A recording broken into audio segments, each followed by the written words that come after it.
Flag for Australia, not involved in this tournament, of course.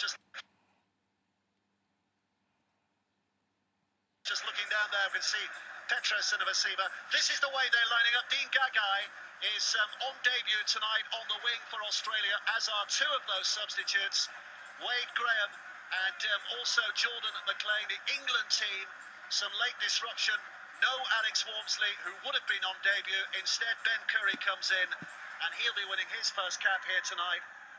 And it's a very settled look to that England side as well, isn't it? We're going to get a special presentation here tonight before the match kicks off, we're told, with Jonathan Thurston reading the Rise poem. It's the Australians' version of the Hacker, if you like. More about that in just a second. But let's bring in our commentary team, Brian. But firstly, Ian Millwall, I mean, what have you made in the build-up of England's chances and the strength of this particular Australian side? Well, the first thing Wayne Bennett said is he wasn't anticipating a win. He wanted to build up and he wanted to get through that final. So that's Wayne. He wants to probably be very conservative. Wayne coaches his team to have a very high completion rate. He'll work on that and get some combinations going. But I've got to say, Australia are a very well-oiled team. In the spine, they have the best players in the world in Cameron Smith, Cooper Cronk and Billy Slater. And Michael Morgan for the North Queensland Cowboys has been absolutely sensational this year. That's where they have the advantage in this tournament, in those four key positions. Because I do like the English pack of forwards, but Wayne's very good at building. Wayne's very good at that. What about that fella, by the way, Billy Slater? We thought we'd seen the last of him at international level a couple of years ago when he got that shoulder injury. To come back from where he was, that has been pretty phenomenal, hasn't it? Well, the biggest thing, he didn't lose his speed. And obviously, everyone talks about how good he is with his speed, his anticipation and skill with the ball. But what people don't talk about, how well he organises the defence in front of him. They say he's one of the best talkers on the field, and he'll bring that to Australia tonight. Michael Morgan there in focus as well. Another who's very much the linchpin, the North Queensland Cowboys player. And the Australians are coming together here for this Rise presentation. We keep our beady eyes out to see Jonathan Thurston coming onto the field. But the Australians gathering as a bunch together, the English lining up on the 40-metre mark here. And here comes Jonathan Thurston. He'll enter that ring of Australian players in just a moment. You'll see him walking into your shot, onto the screen in just a few moments' time. It's a big miss for the World Cup, isn't it, that this fella isn't playing. In footballing terms, he is the Messi, the Ronaldo of rugby league. But he's going to have a part to play nonetheless. Rise is what this is called. Respect, inspire, selfless and excellence. It is something the Australians have adopted for this World Cup. All aspects of their culture represented.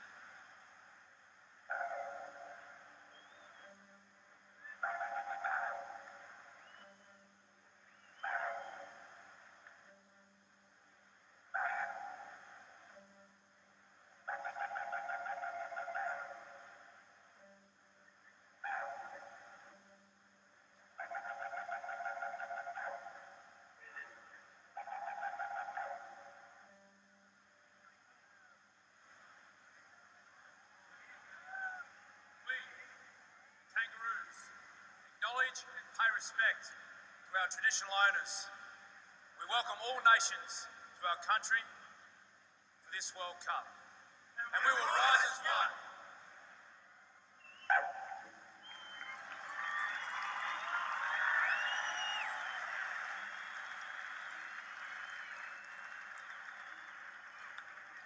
Like the coat of arms on our heart.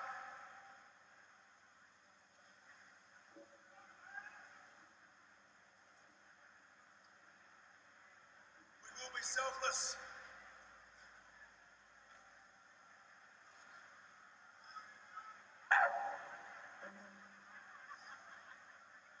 The chevron on our chests.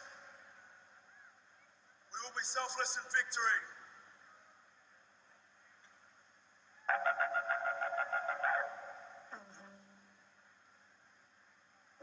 We are from different backgrounds, but we strive for excellence. And we'll rise united.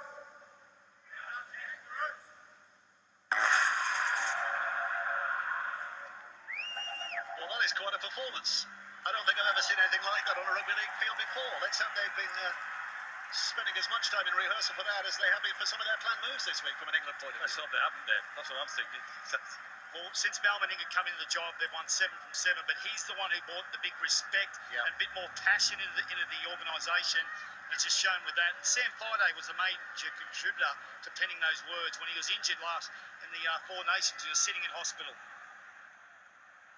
So Friday's not involved for Australia in this World Cup, and Thurston, who delivered it, is not involved as well. But what about the players who are? This is going to be quite a test here tonight for England. England looking forward towards an horizon of opportunities that this World Cup offers. How far they might travel will be gauged in part tonight. But Australia, formidable opposition in fullback Billy Slater, hooker Cameron Smith, for example.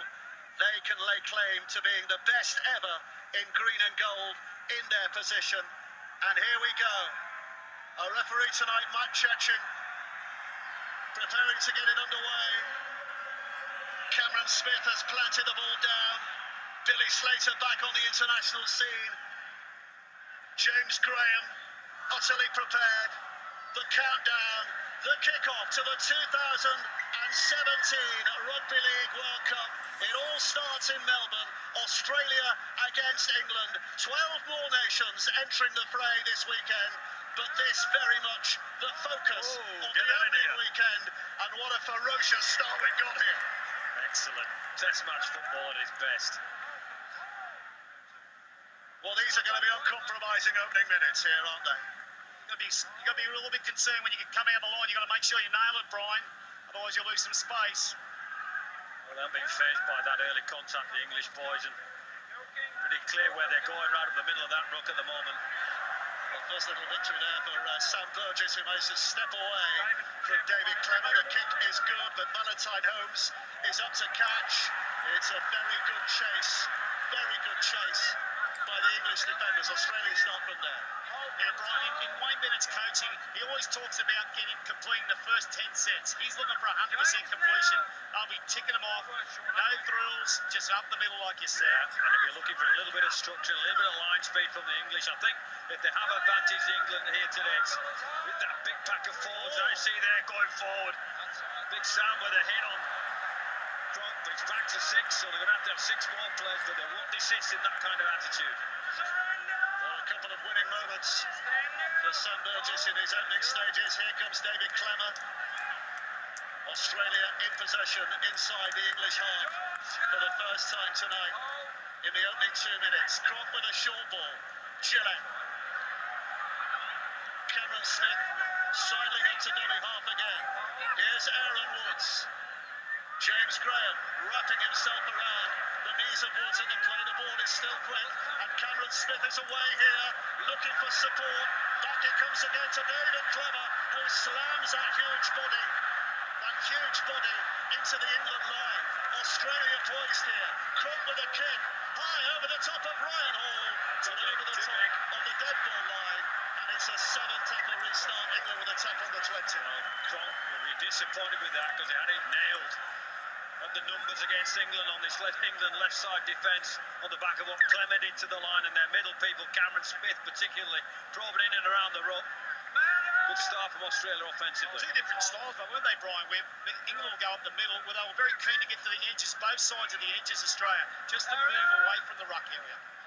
Such an out of dummy half, and there's a lift for England because the penalty for offside. And a chance for them to settle a few nerves here. Mcguire just having a little chatter amongst his teammates. Aaron Woods is the man who's been pinged. Anyway, there, Luke. It's not the best of touch finder Mcguire will ever produce, but has at least given England an attack restart inside their opponent's half. And here comes Sam Burgess again.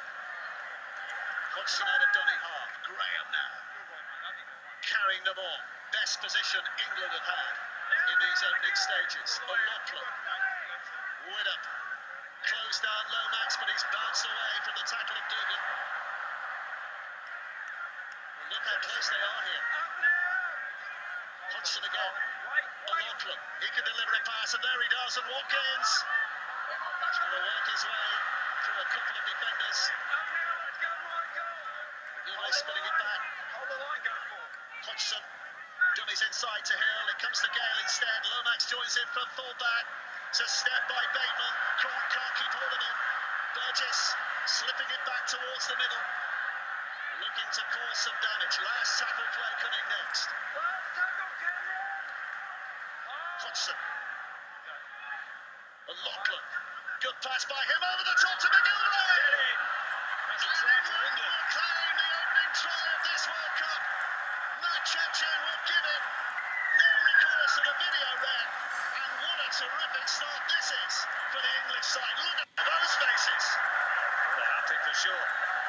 Mcguire finishes what's been a pretty competent opening attacking set, if you say. They've asked questions on both sides of the field. And it's Lachlan that's the key on both sides. Unleashes with it with a great outball, and Mcguire just has to catch it in. Well, even after that last tackle, it was a very good set, wasn't it? You know, they were prepared to move the ball, play what was in front of them, got the offload. Gee, it was great vision, wasn't it? You know, because when that play come outside in the jam, well, one of them was going to pass short and maybe force an error Australia, but went over the top. Great vision, given great confidence early. Well, he's keeping up a fine record here, Jermaine Mcguire. That's 5 tries in his last 5 appearances for England. And there'll be an excitement amongst that group now, won't there? What a start. Sam Burgess did a great job in that set. You know, his footwork, but also they put him on top of Cronk a few times and they won the ruck. With his ability to come back on the inside, he didn't panic at all, did he? And the 2 best players from the Lachlan featured 3 times. Yeah. Doing the right thing for them. So it's Widdop from very nearly the touchline, just hangs it close, but not quite close enough. So the 4 remains just that. Well, that's what you need, don't you? When you're underdogs in a game, and everyone talks about you need to build into a tournament. There's the movement. It's Lachlan that goes up the line, and Widdop's got a 4-on-2 and finds the right pass in the end for Mcguire to finish. Asking questions, outnumbering the Australians. Great start for England. Well, Lomax out the back caused all the problems because they had the number up on him, and they went over the top there. But you know, it's just like the way they got out of their half. England, you know, I thought they'd be a little bit more pedestrian and safe, a little bit safer, but I like when they got down there in the park prime. You know what I mean? They had a bit of confidence about it.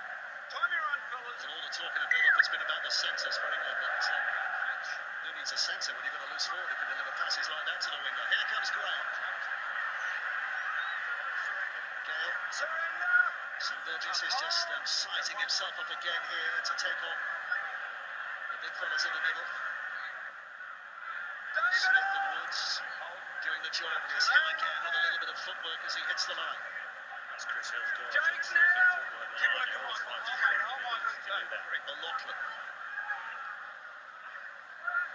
So nosing a little gesture with his hand as to where he's going to go next here, and he's going to carry it himself. And James will be on the bench as well, so they have that potential to switch the dynamics of dummy half. It's a good kick here, high in the air from Widdop, taken by Billy Slater. Remember his debut for Australia, his debut season for Australia in that World Cup in 2008 when he scored a hat-trick in this city against the English. Chambers.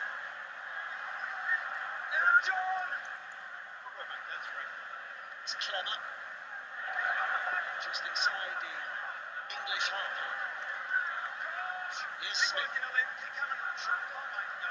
Switched away and a step from Michael Morgan and a good pass in as well. Cronk's there in support. The cover comes back across and Cronk's pass is straight into the hands of the recovering Jermaine Mcguire. Well, they caught England apart, didn't they? It was Cronk and it was Klemmer with a short ball, and Mcguire is Johnny on the spot with those. One of those try-saving plays you're going to need in a game like this, but dangerous signs there from the Australians. He's normally very clinical at the back end of anything, Cronk. He threw the Hail Mary there. The Melbourne triumvirate of Slater, Cronk and Smith here playing together. The same team on this pitch for the very last time. Widdop's kick away. He was under pressure from Woods. That early kick. That was last tackle. They ripped up there. Look at Cooper Cronk, by the way. He's in a bit of strife at the moment. He's just put his fingers onto the bench to say he's okay. We'll keep a careful eye on that as well. Trbojevic. England are a little bit worried about how quickly the Australians are getting off the ground. of stick from the English defence, but certainly pleased me at this stage. Cameron Smith. It's Woods. Looking to get that offload away, but English defenders are there quickly. So it's the last play. Cronk recovering enough to take part here with a reverse kick that is causing all kinds of confusion. And James Graham in the end can only take it and concede the dropout, but there's more strife here for Cronk after he got that kick away. This will be a major concern for the Australians. There's nothing in the tackle from Burgess. He's gone through the middle of him, so it's not late and high.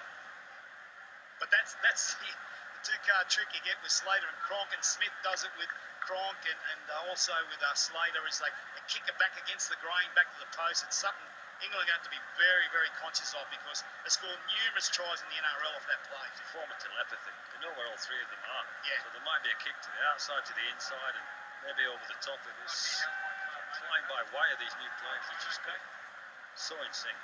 First started playing all three together up in Queensland when they were 17 years of age. The whole career they played together, so they certainly know without having to acknowledge what they're going to do. Have a look at this here. The tackle, but he was carrying an injury before. In the set before, he needed a little bit of treatment in Cooper Cronk, and I think that's just exacerbated things. He's taking a bit of a settler here. We've seen Josh Hodgson get some treatment as well. I think that's more to do with England slowing things down before the draw. The interesting thing, Meninga, the coach of Australia, went with 4 forwards on his bench, not an outsider or utility player. If something was to happen, Wade Graham does have the ability to go from the back row to play 6. Looking for a bit of his eye. It's taken by Slater and David Klemmer. The Bulldogs will take it in. He made his debut for Australia on this very ground back in 2014. Here's Trbojevic. Cameron Smith crowding into dummy half again. Here's Woods. Showing some dangerous touches, and there's one of them, the offload. Smith from to his right. It's back towards the middle. Trbojevic. The Bulldogs his way through, but England's line stands for the moment. Smith again. Morgan with a pass away. Slater's in at the back.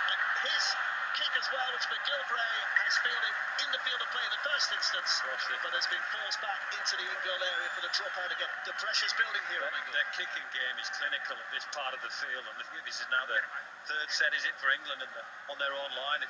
This is their trademark. This is why they're the NRL premiers, the Storm, because of the way Cronk, Slater and Smith build pressure on you.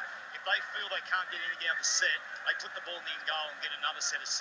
It's just so great the way they build pressure. It's anyone who sits out there who's a halfback or hooker, just watch the way that they are able to read the game and build it. So Woods clearing kick again, which Slater will take, and Woods is quick involved in the action. How long can England withstand this pressure? They are being tested here. Corner gets up and plays. Trbojevic to the 10-metre line. Across to Cronk again. Slater chimes in from full-back with a ball in one hand, but England's defenders have got him covered and dragging down. But more comes. Cronk again. Now Cameron Smith. They're numbering up. This is Morgan. Gets a pass out for Cordner once more. He's dented that line but not punched through. Tackles running out. Cronk with a kick. He's put too much on that again. Well, his kicking game at the moment has not been A-list, and he has given England another advantage. And what about that lift for the England side to have survived that amount of pressure? Well, the execution mightn't have been all right, but the opportunity was there on both times. The kick early in the game over the winger, and that one there. If he has precision kicking, they come up with points. Yeah, but a positive for the England side is that 4 sets on the bounce, they defended on their own line. Yeah. And in days gone by and in times gone by, they might not have had that kind of character. Yeah. They'll work on the theory, Australia, that it's taken something out of the English too. It's Graham's inside ball that Woods has intercepted.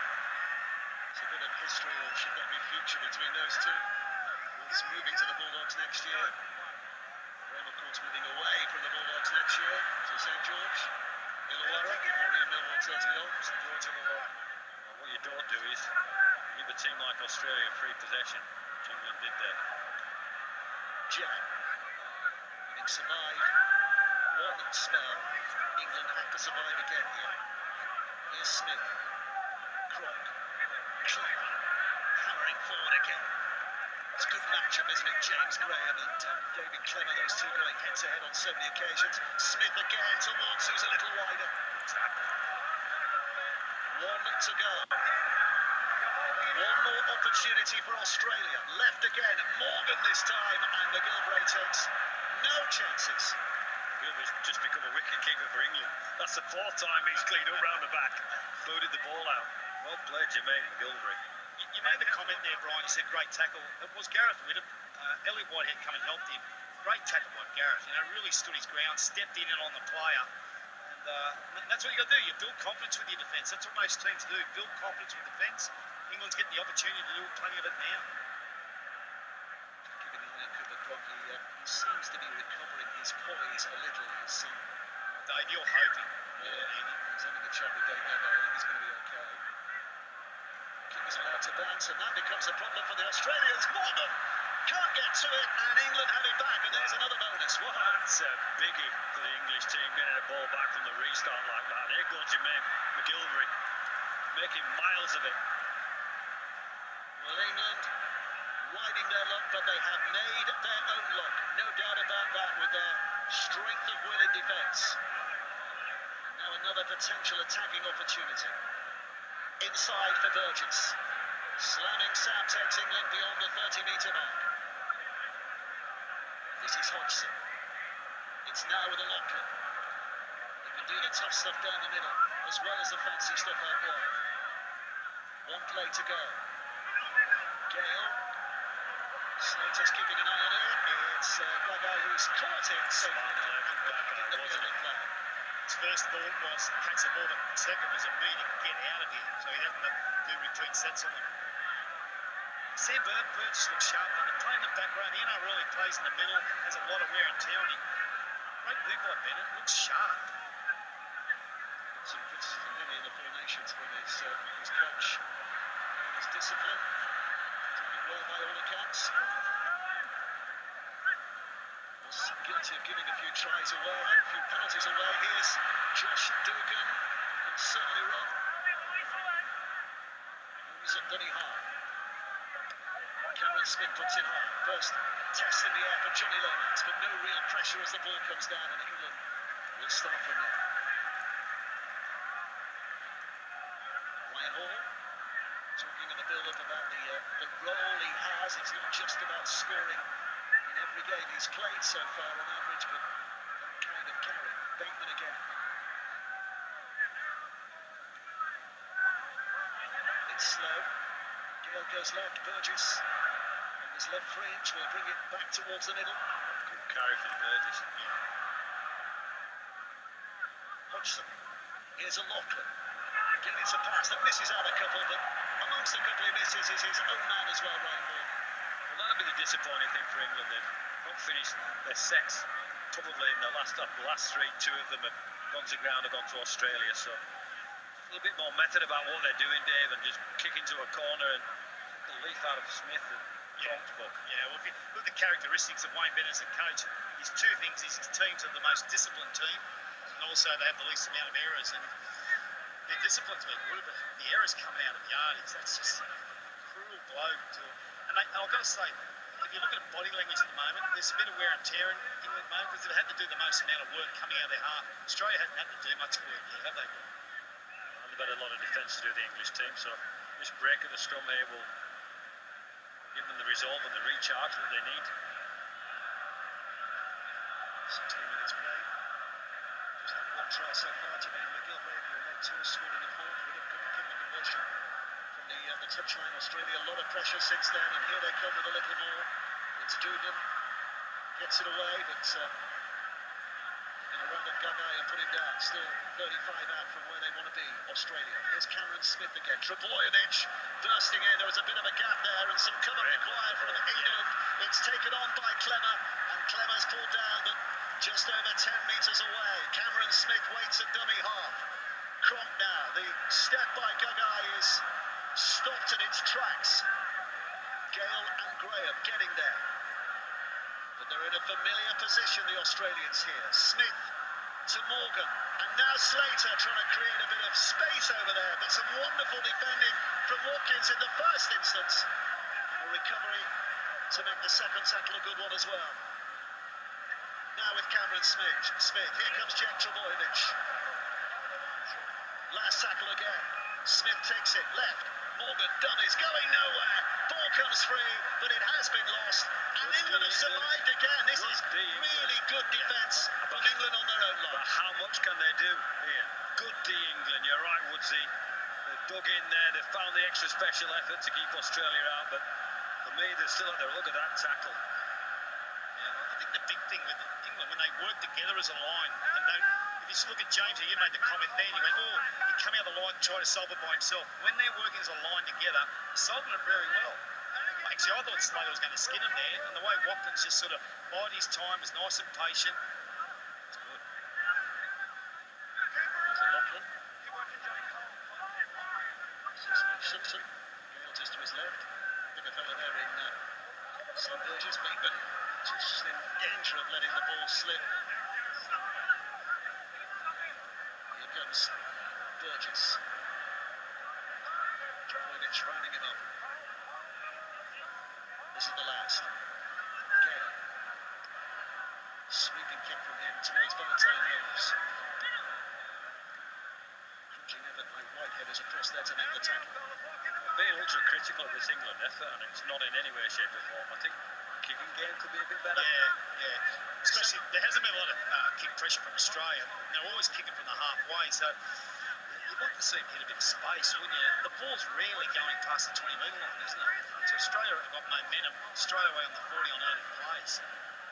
Smith with his kick from just behind the halfway line. Lomax is hurrying back there. It's a decent chase here by the Australians, and Michael Morgan bringing his man down. Some England players are struggling to get back behind here the ball, and that's Smith reading the play. Let's kick early, let's make them come off their line. Let's force an error, or we keep winning field position. It's a good carry by Mcguire. Just has a great feel for the game, Cameron Smith. Watkins with a good offload, keeps it alive. Here's Chris Hill. 3 yards gain for the smart handling of Watkins on that occasion. Burgess with a step, but Cronk not beaten. Bateman. Gale. Angling it towards the touchline, but there was never any danger of it getting there. Slater immediately delivers it back inside for Gagai. Well, the chase was pretty good there. They got themselves together, and although it wasn't the longest of kicks, this is dangerous. They haven't really done their half.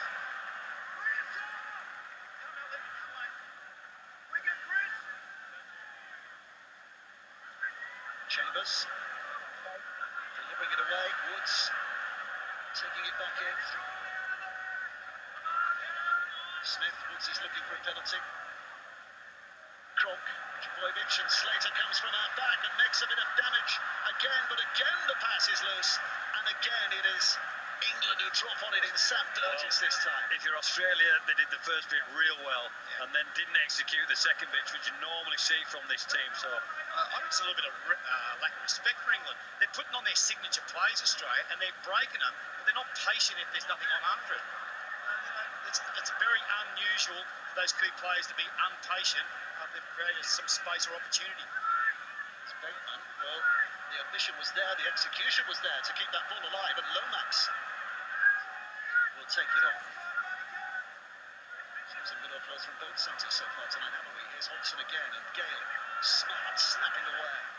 Whitehead, good flowing movement from England again. Watkins back inside, it goes to Elliot Whitehead, and here comes Gareth Widdock. It's a loose pass from him though, and it's intercepted again by Will Chambers. Mistakes from both sides with the handling. yeah, it was loose, wasn't it? The final pass there. It was a hope, wasn't it? It was hope. Hope's not a good strategy, and that's where Gareth was coming from. Here's Klemmer. 22 minutes very nearly of this first World Cup match played. And with Woods will take it in again. Have we seen an interchange so far? I don't think we have. No interchange yet. I don't think we're too far off it because there's a few big boys blowing out there at the moment. Here's Cronk. And a good stepping run from him. And Queensland's defence already back on its own line again here. Smith, but it's the 6th. When it comes to Gillett, he's trying to make some space for himself, and I think he's found a way to get over. And the referee, again, absolutely certain, the finger pointed, and for all the defending that England have done, they will consider that a real disappointment for Matt Gillett to get over from where he did. Well, this is fatigue. Just too much, too many breaks and too much defence giving themselves to do. Smith smart, he jumps out of dummy half, he's going at the line. Gillett steps up with his right foot, and it's just the fact that they couldn't quite shape their lineup. He's too fast and too strong there. Stepped on the inside of Luke Grail, and it's Smith that picks out that Gale's going sideways. Gillett comes off his right foot and puts his foot on the gas and gets over the line. Well, Smith was looking to kick for Slater, then he pushed up, so the England defence held back because they thought they might have to retreat back and get the ball into the Ingolia. And of course, they didn't get forward. All of a sudden, Gillett had a bit of space, and he was able to power him there. But I think the biggest problem for England at the moment, when Australia goes to the edge, and we talk about the 4th defender, that's the 4th defender in from the sideline, they are making some really good metres and creating space, especially over on Australia's left, on Gareth Whittock's right, around Elliot Whitehead. And that momentum they're making there, on the next rucks, they seem to be able to dominate with Smith jumping out from dummy half. So that's something they're going to have to get forward and make their tackles on an edge, because it's creating the momentum for Australia. Well, do you hear what Cooper Cronk said then? We need to complete the next 5 sets. Let's get in a rhythm. And that'll be the goal from both teams at the moment. Well, it looks like we're going to have a double interchange for England before very long. Down on the sidelines, Chris Harrington and Tom Burgess are both stripped and ready to go. They're getting some last-minute instructions from Paul Wellens down there. Meanwhile, we watch on as Cameron Smith kicking terrifically well, right between the uprights. So Australia have the lead for the first time by 6 points to 4. Here's your example. Gale charging too hard because they're expecting the kick, give himself too much to do, and Gillett's too much of an athlete to come off his right foot too quick. Yeah, sometimes you just got to get forward and rely on the fullback. Now, you do your job, but when they sat back, all of a sudden Gillett dominated, and he's probably the form back row in the NRL. Tremendous player from the Brisbane Broncos. With a restart, and Aaron Woods will bring it back with some determination, but not with equal determination from those English defenders. It's Klemmer. Smith again. Trbojevic down the middle. 3 tackles gone, short of the 30-metre mark at the moment.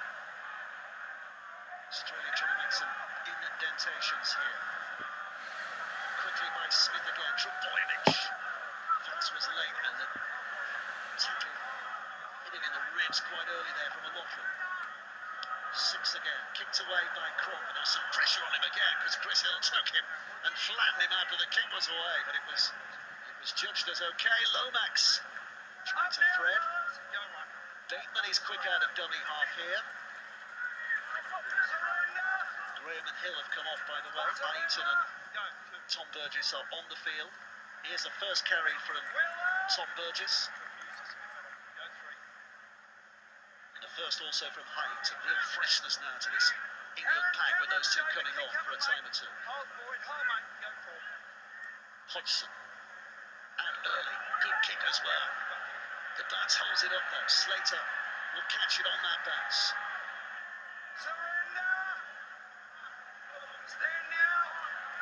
Australia making their change now too, so both teams changing their middle pack. Australia got Jordan Mclean and Josh Mcguire will come on. Both very powerful forwards. It's a responsibility of both replacements now. Can they up the ante? Because I believe both packs have done a good job so far, Brian. Yeah, I agree with that. It'll be very, very tight in and around the middle. Jordan Mclean making his debut. He's another of the Melbourne contingent of late. He's going to North Queensland next year, but these 4 or 5 years he's been a part of the scene in these parts. Cameron Smith out again. He's finding some green grass down the middle. Lomax careful with the footwork. There's a chasing posse of green and gold to get to him quickly before he meets the 10-metre mark. think this is the big difference between the teams at the moment, is the quality of the kicking game. England start every set coming off their line inside the 20 metres. Australia start every set 30 to 40 metres out from their try line. It's a big difference with momentum at the ruck, and then also where you can kick. Australia definitely win that battle. It's an inside, and Tom Burgess with the effort again. Here's a Lachlan down that centre passage, hinting at potential width there, but the defence was good enough, and Widdop will kick away. Gagai moves across to catch, 10 from his own line. England's line quick to get up there. Gagai put down. One-handed pick-up for Billy Slater, gathered in, but not well enough, and Slater spins away. Imagine having to tackle him, Brian, when he comes in here. Really slow. Yeah. Which bit of your body you get, because it moves. Here's Mclean.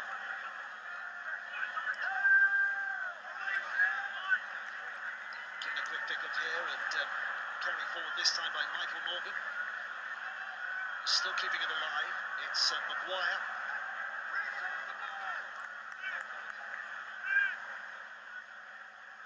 Fourth tackle is the next, so they've got time here. Cronk with the ball. Tyson Frizell has come onto the field. Welsh international at the last World Cup, of course. Very much a part of the Australian scene here, and he's won a penalty. A Lachlan all over him. Wow. And very kickable here as well, right in front of the sticks. Do they go for two? No, they're going to play because they feel like they've got good possession. They feel there's a bit of wear and tear in the England team. I think it's a good play. That's exactly what they've done. They've set themselves up here. 5 tackles to go from here. Cameron Smith and Frizell trying to work a passage around those big English defenders. It's Smith. Now Cronk. Gillett. And Slater! Well, it's all too easy again, it seemed. Billy Slater just bamboozling that English defence with a threat of a pass and then a skip to the line. And Australia have back-to-back tries and a lead now on 10 points to 4. Oh, tough penalty, Brian. Tough penalty, gives them the field position. Cronk just picks out. And Slater's just there. They gave him too much on the offload from Gillett, who run an outline. He just picked his spot after that. Was too quick. But Bateman's got to go there. He's got nothing to work behind him. He's on his try line. You've got to get forward.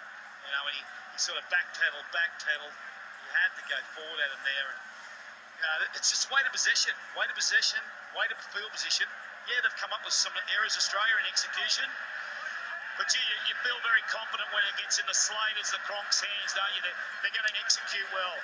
They look slick, don't they? They look efficient and speedy on the outside. I think he's a little bit of fatigue playing his part as well in relation to the England defence, and they've pretty much spent, other than the time they scored the try, all their ball has been in their own half. Well, as the Australians talk amongst themselves, the English are making another change here. Sean O'Loughlin is coming off, and as he comes off, he's just had a word with Matt Chepchin as well. I'm not sure what that's about. Well, see, Brian, there's been no... Dave, there's been no penalties. You know what I mean? So Sean's saying, you know, did that really warrant that much on a late tackle when you've been pretty lenient on most of that stuff in the game? So that's why he's saying, you know, like, I can get it, but are you going to do it on every ruck? Because I felt we were under the hammer there, and you sort of created, you know, something really tough for us to handle after it. So Cameron Smith just... there's only been 2 penalties in the whole half. Yeah, 1 apiece so far. 10 minutes of the half remaining. Cameron Smith just looking to keep up that 100% record, but he's pulled it wide, so it remains at 10 points to 4. And nervous moments here for Ben Curry as we watch that try again. Well, it is. A lack of going forward. He said John Bateman sat back in his armchair on his haunches, and you just can't give Billy Slater that amount of time to get it. He goes to Billy, the winger goes to the last man, and if they can get the ball over the top, well, they've beaten us on execution, but, you know, they needed to take away their time by hustling. So we were saying nervous moments here for Ben Curry, because he's come onto the field for his England debut.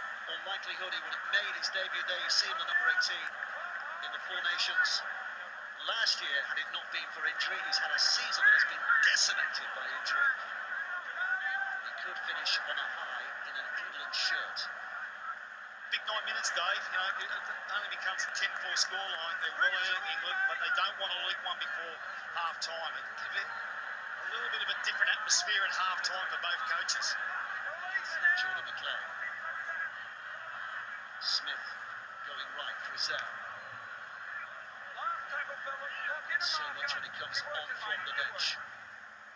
There's Cronk again. Ryan Hall's underneath it. There's a little bit of protection from defenders ahead of him. Josh Hodgson is racing to the sidelines. James Roby's going to be coming on in his stead. So a little bit of zip here added to that dummy half position. Roby with his first involvement. Lomax, his St Helens teammate, Mcguire.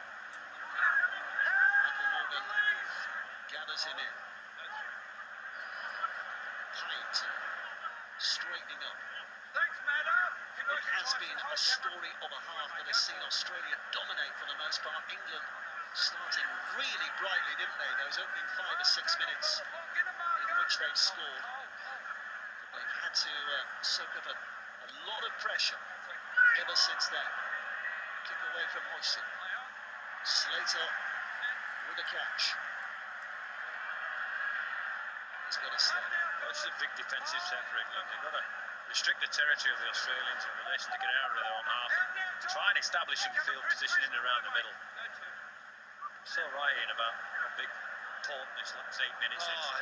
See, all possession, England's spent the whole game coming out of their half. I think if you look at the metres, they're doubled for Australia.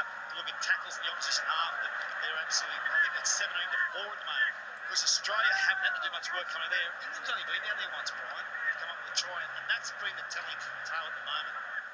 And Smith again, Morgan, Slater chiming in.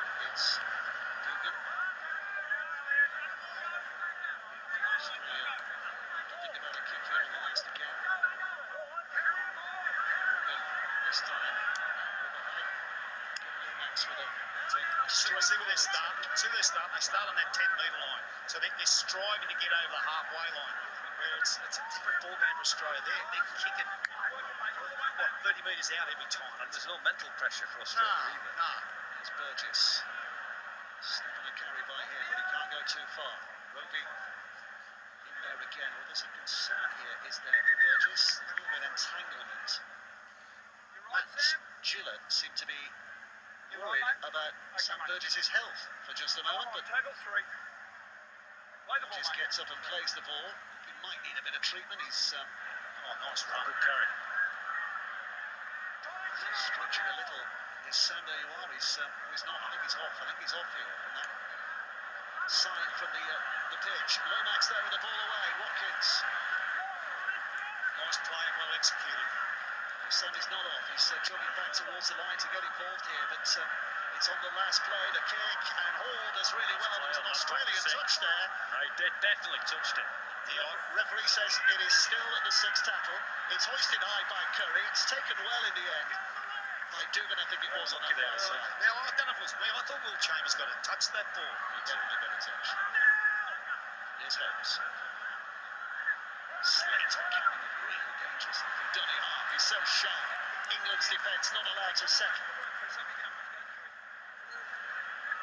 Mclean bullies it in, offloads. Smith keeps it alive. Now it comes right.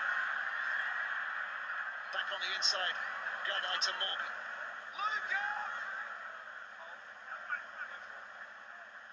Smith. Mcguire. To groans around the crowd. But you heard the referee say it was all right. It wasn't high. Smith again. Hoisting it left. Cordner with a kick through. Mcguire were just watching out here. Quite happy to see it go away. It's a good thing. Head and feet at the scrum here for England. Yeah, I'm just watching Sam Burgess. He's struggling with his leg. He just said, he's just second time. The physio came on straight away and said he's off. And Burgess got up and he wanted to carry on, but the way he's walking at the moment, look at that. There's where the injury was. What is this, a hamstring? I don't know if it's a hamstring. I wouldn't be surprised it's some medial in his knee. He just... Having said that, I did fail when I tried to become a doctor. Well, if it's a medial in his knee, we're talking tournament, aren't we? I get that the medical staff know what that is. I'm wondering if he's carried that in with him. They're not holding him talking, so they may have an idea what it is. Certainly a blow for England. Certainly a blow for England that he's off at the moment. But a blow for England if it's extended beyond this game as well. Here's Ryan Hall. Now this is what he does really well. Bringing the ball out from inside his own half. And now Bateman. Adding to that effort by the outside backs. It's a Graham. Those two back in harness. It's Heinton. Well, they've moved Ben Curry out to this left second row and brought James Graham back in the middle. So, good to see Curry. He's a very talented player. Some pace as well, isn't he? And all that's Lomax who's led it.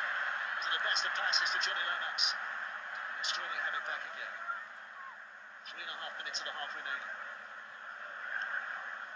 England a score behind at the moment. A try and a goal. Here's Smith. Cordner. Cameron Smith has 3 on that outside, including Morgan, who ships it away to Dugan.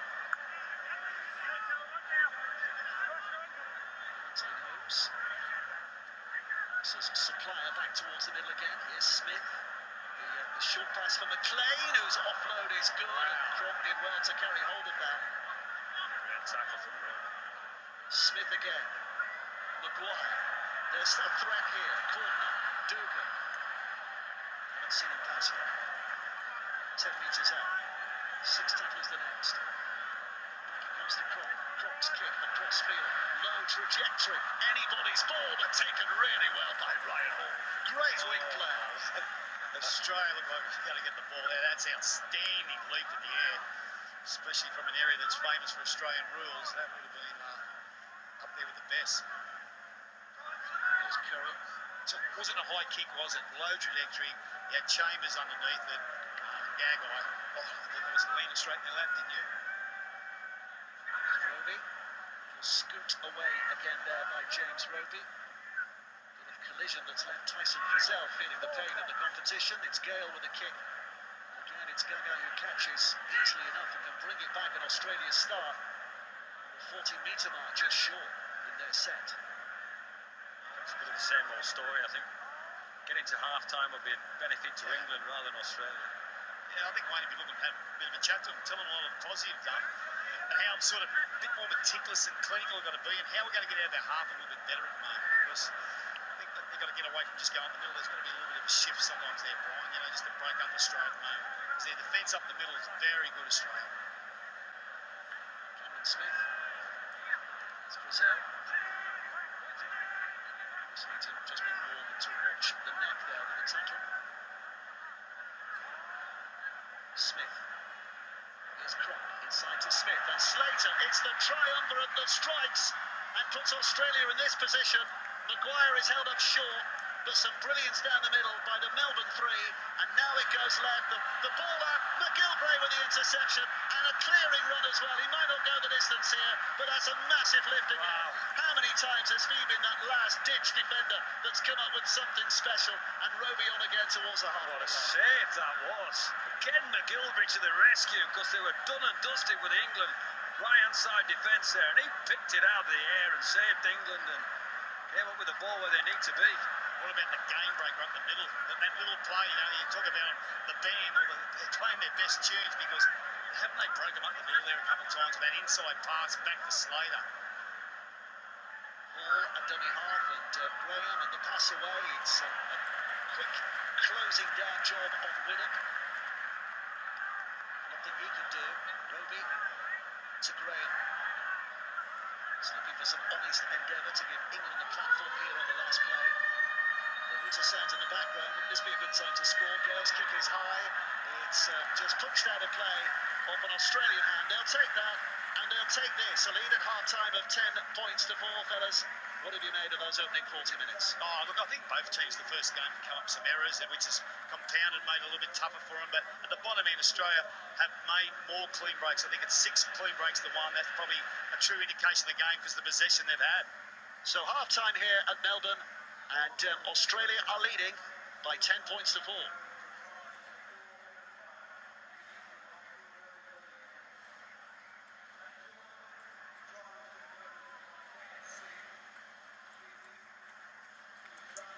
Feels like a very dominant first half performance from Australia, but England are still in it, just a converted try behind.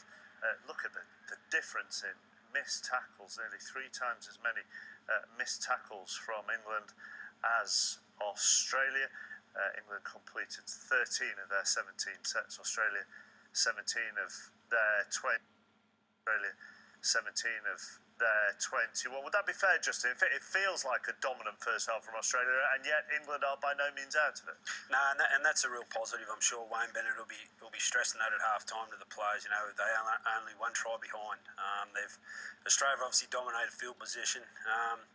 And the big 3 of Melbourne I spoke about, you know, they've been the difference. They've come up with 3 little Melbourne Storm plays playing for Australia, and all 3, you know, a kick early and then 2 dangerous plays they nearly scored before half time. So those 3 are probably the difference in the sides. But, you know, from an England point of view, I think outstanding to only be 1 try behind. Yeah, England's defence has definitely been the big positive for the majority of that game. Yeah, and it's certainly been our goal line defence. We've done so much goal line defence. That's a huge positive from the first half from me. Last plays, Australia have been far in front of us so far, and some of that, it was mentioned in commentary, how far up the field Australia are kicking the ball and how little from our goal line we're kicking the ball. It's not all down to who's kicking the ball and his job, and he can't kick the ball far enough, but the variety in the Australians game as well. Smith's dominance from 9 has been brilliant. Just one other thing on the kicking, and then we'll look at the tries, but on the kicking, you can get into a vicious cycle there, can't you? Depending on where you are in the field, it must be very difficult to break out of that. Very much so. Momentum's massive at this level, and when you get in an arm wrestle with Australia, when Australia have the dominance of last plays, we need something special to try and break that down. At the minute, we haven't found it. I think at the minute, Wayne's line after the 4 Nations defeat to Australia last year was we beat ourselves. This first 40, that's how I feel. But I feel, like Justin said, we can turn that around pretty quickly. The half-time will be good for us. Let us regroup, get some key messages out, and let's have another goal second half. Sorry, go on, Justin. I thought the positive was what Kevin and I spoke about, that England started well and they beat them with rugby league. They scored the first try saying, hey, we're here to play. I thought that was a positive, but like I said, Cameron Smith's 2 kicks. When he drilled one down the corner, then he beat one back midfield, and they were huge kicks. Here is that first try, Robbie. Yeah, and that's what we're talking about there. England playing rugby in the right part of the field, and I think they got away from that a little bit. Simple play, O'Loughlin squaring the ball up, and I think that's really important. He's got to go straight. When he goes straight, Elliott then comes on the short line, holds the defensive line out the back to Widdop, and Widdop picks the right man. He could have picked one of 3 players there, and they all would have scored. But that's the sort of, when they're playing composed, controlled rugby league, England can score. There's too much talent in those 17 players for them not to get over the try line. So when we look at Australia's first try, you talk about controlled and composed. Gareth Widdop set that one up. Is this less controlling and composure because it was his misplaced pass that eventually set everything up for the Australian first try? Yeah, this was on the back of, I think, 3 or 4 sets after coming on the back of 2 other areas before this. But yeah, Widdop he skips across, and there's just a ball to no one. It's a ball into space. They had made about 30 tackles before this set come into play, and the energy levels were just going low. And as you can see, they're just punching holes into England's setup. The markers do not get set. You've got Josh Hodgson still left on the ground there. That means that there's someone out of the line somewhere on your own try line, and this is exactly what Australia now capitalise on. Defensive holes are there now because the line's not set. Right foot step by Gillett, and he scores a try. It's too close and too much hard work for England to do anything about that. It's a good side step for a second row, though. I mean, this isn't a magic play, though. This isn't a Cronk, Smith, Slater special. This is just a simple pass to a back rower who has 6 yards to carry and makes it over the line. I think when we look on what set that try up and Gareth Widdop's pass, I think that piece of play before that is stuff we've got to carry on doing. Justin mentioned, we've got to play football against this team. If we go into our shell now because we're tired, because we've made some errors, we just fall into Australia's hands. We've got to ask some questions. Yeah, that was unfortunate for Gareth Widdop, a huge error. You know, as Robbie said, they defended their line so well, and then throw it to nobody. Australia were getting tired as well. But you accept that partly as a coach because you're trying to play football? No, because you don't accept the error, but... Well, he should have thrown it at someone. He threw it at no one. You know, it was the second phase player, and I thought, you know, they're generating something here. England, they're going really well, and then come up to no one. And if you defending a lot on your try line, then make errors, then Australia's speed of the ruck becomes important, and that's what led to that try. They just couldn't contain them around the ruck, as Robbie said.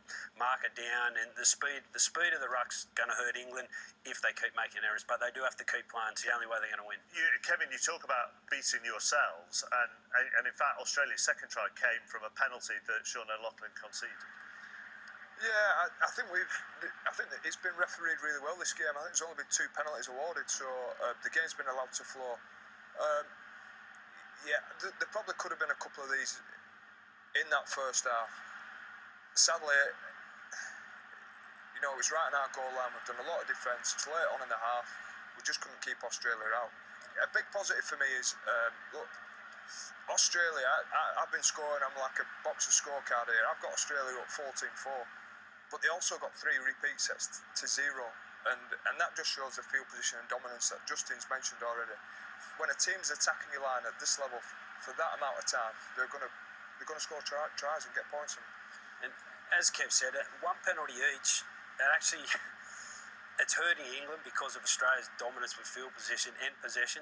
I mean, to be honest, it probably help England if there were some more penalties in the game to slow the game up a bit, because if you're on the wrong end of possession and it's a fast game, you're in trouble. So that's why I think 10-4 is an outstanding position for how the half panned out. And as we see at the moment, it looks like Wayne Bennett here, Rob, is getting his captain to do his team talk at the moment, or get his message across to the players. Well, the conversation before the game, and Sean O'Loughlin was saying, is we need to complete our sets. We need to pull that ball away from Australia. That doesn't mean shut up shop. It just means that they've got to make better decisions. And I think fatigue has played its part in that first half. 3 back-to-back sets by one team means that you're having to do a lot more defence. I don't think England's had a single back-to-back set yet, and that's putting no pressure on that Australian line. And I think it's been most evident in yardage. You see England are falling on the ground. Their defensive sets, the defensive positioning from their markers, a lot of the time they're only getting 1 player into marker position. Now Cameron Smith will eat that alive all day long. You'll constantly be on the back foot. That means that their halves will be able to play in space.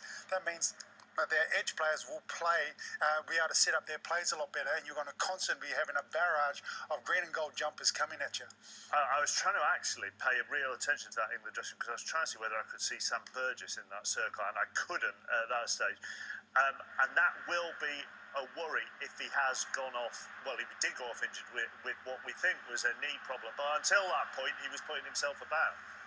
Yeah, I thought he had a fantastic first stint. To see him back on an edge is great for England. Obviously, Sean holds that middle for us in that 13th position, but Sam does what he does best. Big, strong ball carrying with an offload, plus he's very good defensively as well. We will miss him that second half. I think so far, I feel like we're a bit subdued here in summarising and talking over but we're still in a really good position, and Wayne Bennett will fix a few bits now, and they'll come out and have a real go. That's going to be a concern, that, isn't it? Yeah, it doesn't look good, you know, and hopefully it's only minor. It's a metre, you've got different gradings, haven't you? You've got a 1, a 2, or 3, and, you know, so hopeful for Sam and England in the tournament itself that he's not out long, and it'd be great to see him back in the second half. It concerns me because Sam doesn't walk off a field. Yeah. He's not that type. He plays one style of rugby league, and you got to take him. The coach has got to take him off. He doesn't normally walk off. Okay, we'll be back for the second half shortly as we begin our Rugby League World Cup coverage. However, there's been some sad news in Rugby League this week, losing 2 of its former players. Ken Gowers was a Swinton Lions Rugby League legend. He still holds the record for the most appearances, points scored, and goal scorer for the club. He was also an Ashes tourist and the proud recipient of 14 Great Britain caps, 1 England cap, and 12 Lancashire caps. And Rugby League also lost the legend was Tom van Vollenhoven this week as well. A Rugby League star, a St Helens star when he switched codes. Ray French was his teammate at the club. Tom van Vollenhoven, former South African rugby union player, St Helens Rugby League player, 397 tries in all. What can one say? One can say plenty. amazing speed. In fact, he'd done 9.8 for 100 yards in a Commonwealth Games tournament. He could beat man after man. But the beauty of him was his pace, his sidestep and his swerve. Give him 6 inches, give him 9 inches. He once said to me, Ray, don't bother making an overlap, just give me the ball, and he would score. Before signing for St Helens, Tom was a player for South African Rugby Union, especially when the visit of the 1955 British Lions took place. And what a series he had. Van Vollenhoven, brilliant run to score his hat-trick. First South African player to score 3 tries in a test match at Rugby Union in his own country. Little wonder that St Helens and Wigan went in to try to make him a professional. St Helens was successful at a cost to the club of £7,230, the biggest fee ever paid for a Rugby Union player at that time. I scored some beautiful tries here, and I can't complain about anything I've done in St Helens. It's like home to me, and I can never praise them enough. He was a very humble man. Despite his success, he had great humility. I'll never forget the first training night. He came across and said, Ray, train with me. You can imagine myself, a young lad, training with the legend, Tom Van Vollenhoven.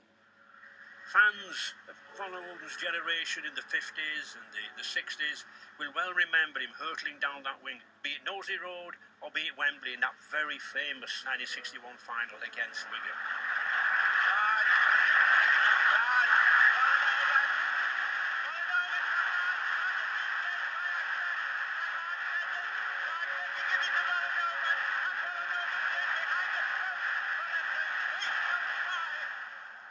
Pace, poise, sidestep, swerve.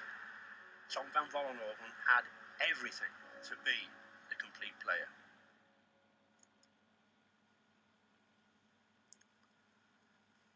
Lovely tribute from Ray French. And Kevin, our thoughts are also with the family and friends of Tommy Smales, former Great Britain captain and coach, who passed away yesterday. Yeah, another real sad loss to the game. An absolute legend. So a big mentor of mine growing up. Sad loss. Thank you. This is the BBC's coverage of the Rugby League World Cup. It'll continue over the next 5 weeks across BBC Online and BBC Radio as well. And today we'll be on the red button once we're off here on BBC Two. So anything you want to ask about, hashtag BBCRL. We'll look ahead to the other games coming up in the tournament, so Wales, Ireland and Scotland and their involvement as well. We'll have highlights of this game a little bit later on BBC Two, so that'll be at 10 to midnight. And more highlights coming your way. BBC One tomorrow for all of those games from 1:15. And also on Sunday, when you'll get highlights of Ireland, Italy and Scotland, Tonga and France, Lebanon. That will be Sunday afternoon at 5 o'clock. What do you want to see from England, Kevin, in the first 10 minutes, 15 minutes of this second half? I want us to see us get some dominance back. I want us to see us play in Australia's half. I want us to attack their line. I think it was mentioned in commentary, we've been in their 20-metre area once and we scored points, so let's get back down there. And for Australia, they'll be saying one more try and we think we'll put them away. Yeah, they'll just want to keep building pressure and obviously they're very good at that. So I agree with Kev. For England, they've got to go out and make it happen. You know, Australia won't beat themselves, so they've got to go out and play and hopefully likes of Sean O'Loughlin, Gale, Widdop and Lomax can chance their arm a bit and jag a couple, because I'd love to see them come back. Yeah, I want them to go out there and absolutely bash each other so they're softer when they get to New Zealand.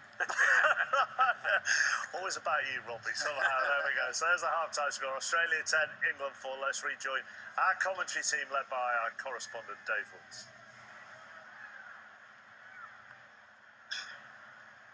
Well, there is a bit of gloom, isn't there, at the moment around England, but we need only focus our eyes on the scoreline. 10 points to 4 for Australia. Just one try, one goal. England are very much in this competition, but you can understand the element of pessimism at the moment, Brian Noble, around England, because Australia have dominated so much, especially in that first half, and the loss of Sam Burgess is potentially big as well.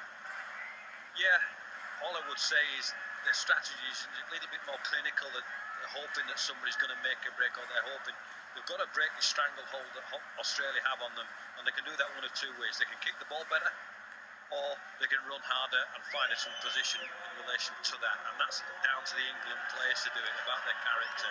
They're doing some amazing things. I think they're intact in that respect, but I just think we're a bit clunky, if that's the right expression, and the Australians look certainly more slicker.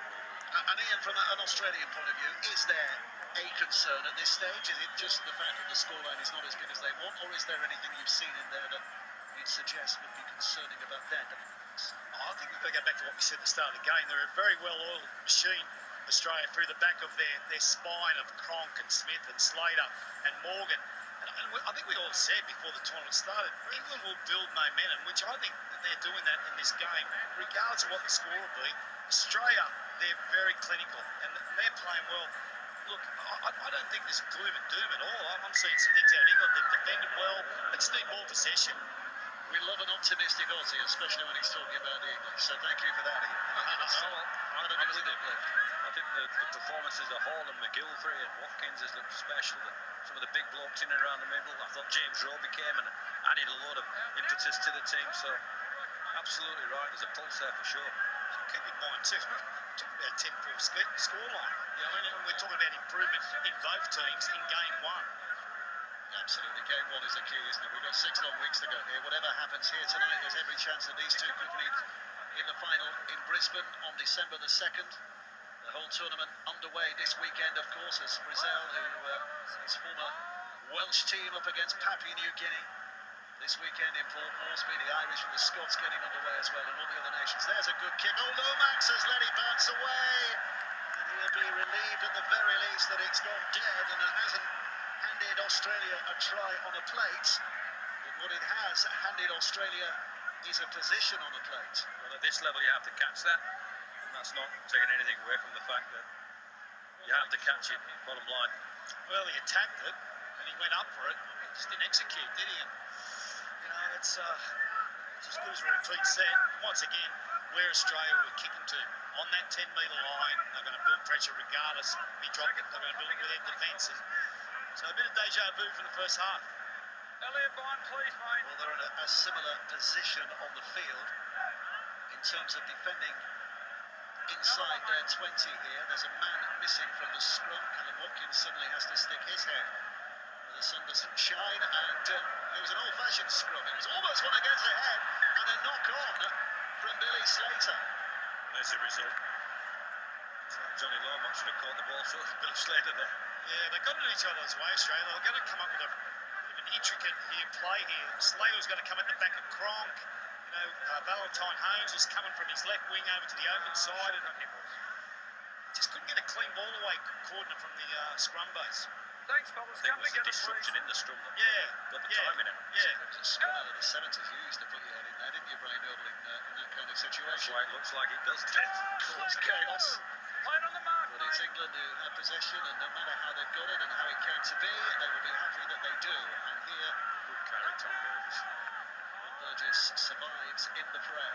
Graham now, he's got a big role here, as he would have had before, but even bigger in terms of leadership while he's on the field. Roby still out there, Hodgson still on the bench, and now Curry. Earlier than expected involvement for him. Wasn't in the original 17 to remind you, but an illness for Walmsley has put him in there. Hyington.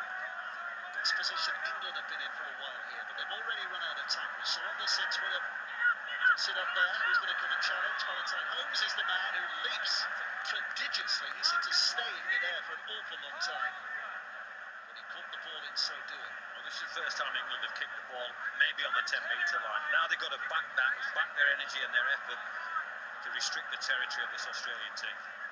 Dugan. Still hasn't passed. But what you said there before about running harder, that was a good set with Burgess and Graham, the metres they made. Good, strong runs.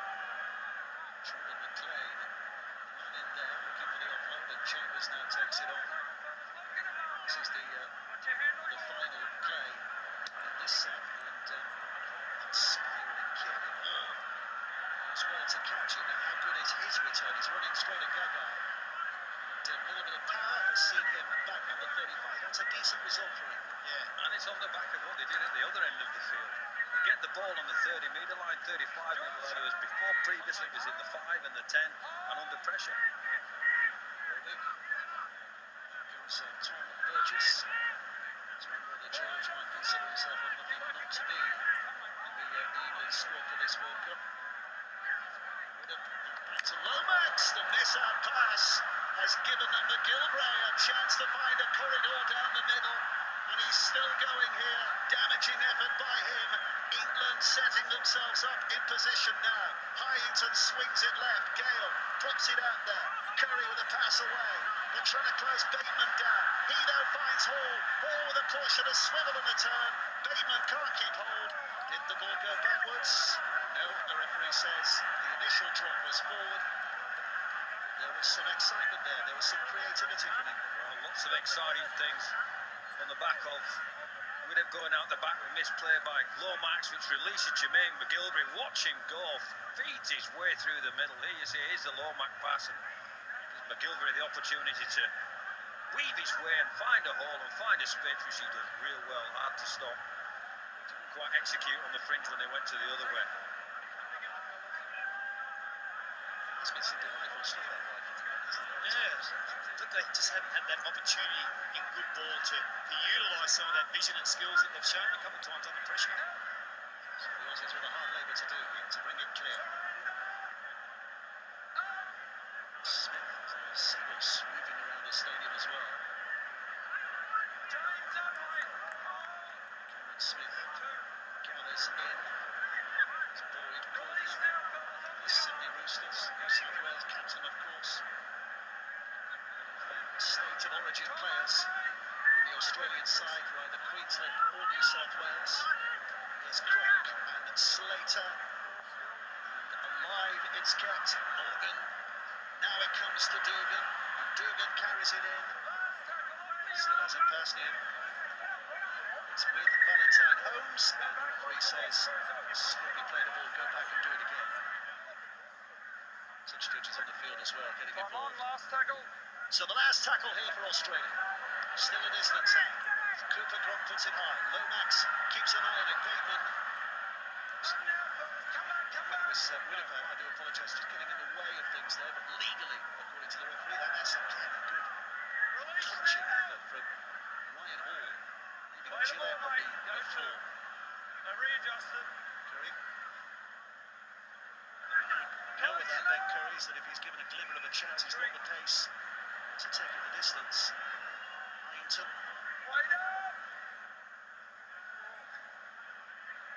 Whitehead, Elliot Whitehead, Canberra Raiders, one of the many in the England side who play in the NRL. Here's another Gareth Widdop.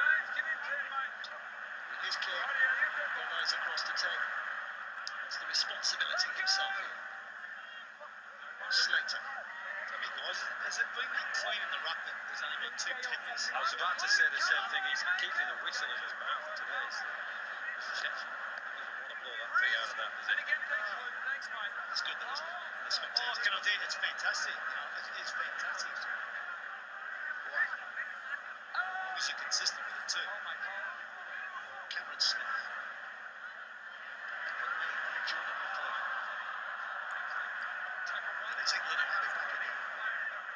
Tackle by England. Stealing that ball. That's why it's a Mclean would start a 0 tackle.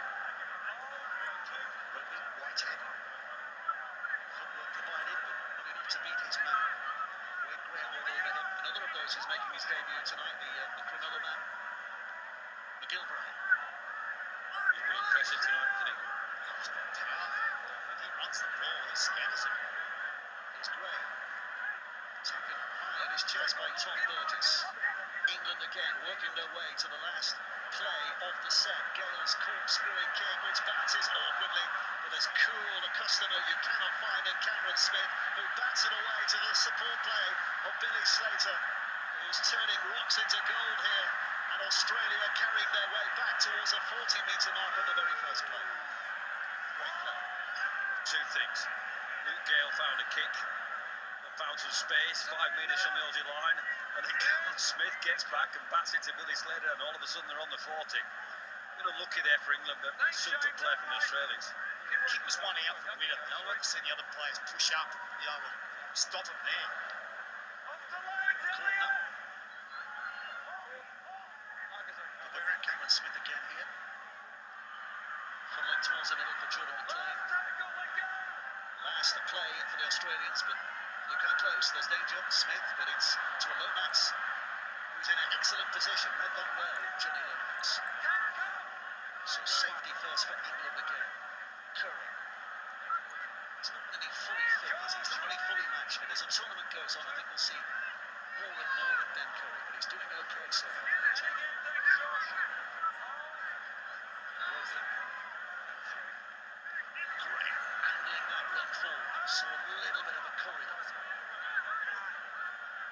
He's seen something on as well and dashes in, and it takes a recovery tackle from Frizell to halt his progress. Now it's the 6.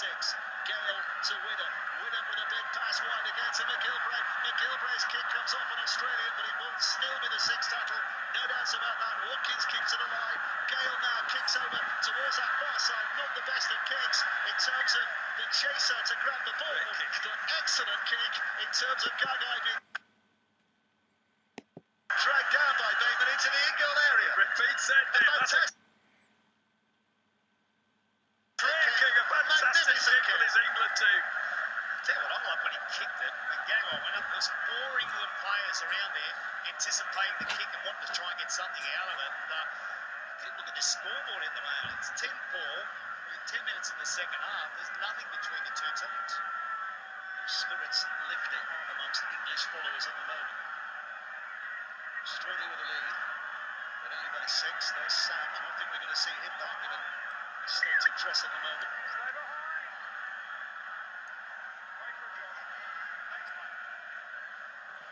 Best of dropouts. James Graham can bring it back, and England start a set in an excellent attacking position. Rugby. Hines.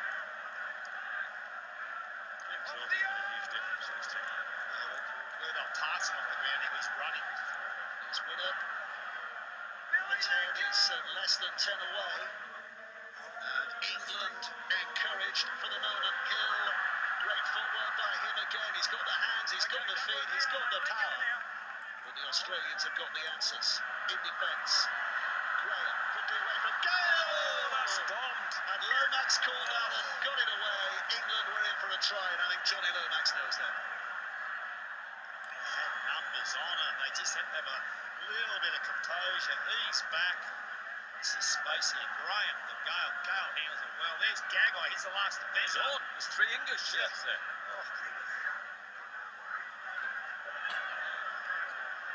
James Graham from here. I think his teammates got the message. Come on, England, is the cry from him. Klemmer and Woods ready to return for Australia. Didn't have to wait till the swim is clear. Come on, boys. Some of these Australian players haven't played for quite a while. I feel like they're feeling the picture a little bit. Hang on before you get your excuses in. Some of the English players have not played for a Yeah, while. I agree with that. But everyone just thought that Australia would get stronger in the second half. At the moment, there's nothing much in it. It was a boxing match. In the second half, they're tired. It's Cordner.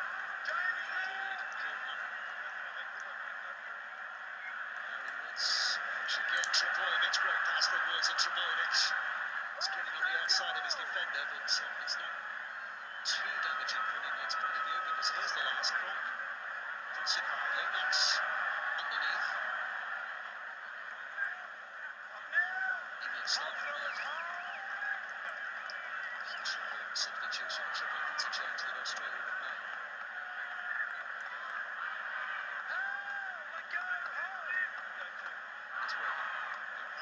He's been involved tonight, though, hasn't he? He's been on the field, down the middle. Rugby again, Hill. Easy to spot with that rosy red scrum cap on.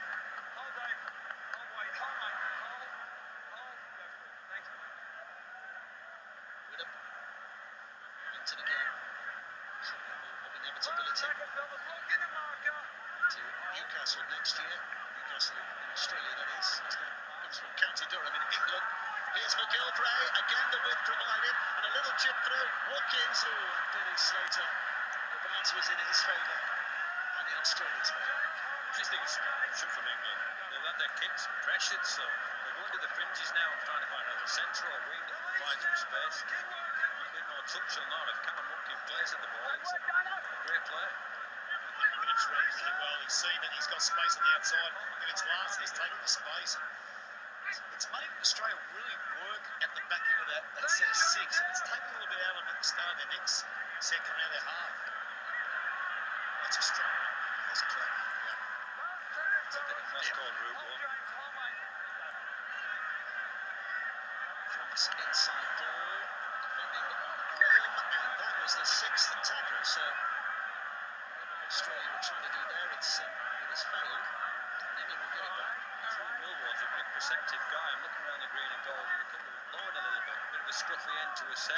Maybe not as clinical as they're at. So can England stay in there? I think from a mental point of view at half time, they probably thought they probably earned the right to have more points on the board. And sometimes they can affect your motivation a little bit, and they sort of haven't kick-start himself really much at the moment, Australia. Here's Gagai. Would have been better the halves tonight so far, by the way. Caleb would have very involved in the game. Yeah, it's very hard when you kick out of your half all the time, but I have liked when they've got down there, he takes the ball to the line goal, which is a tough run.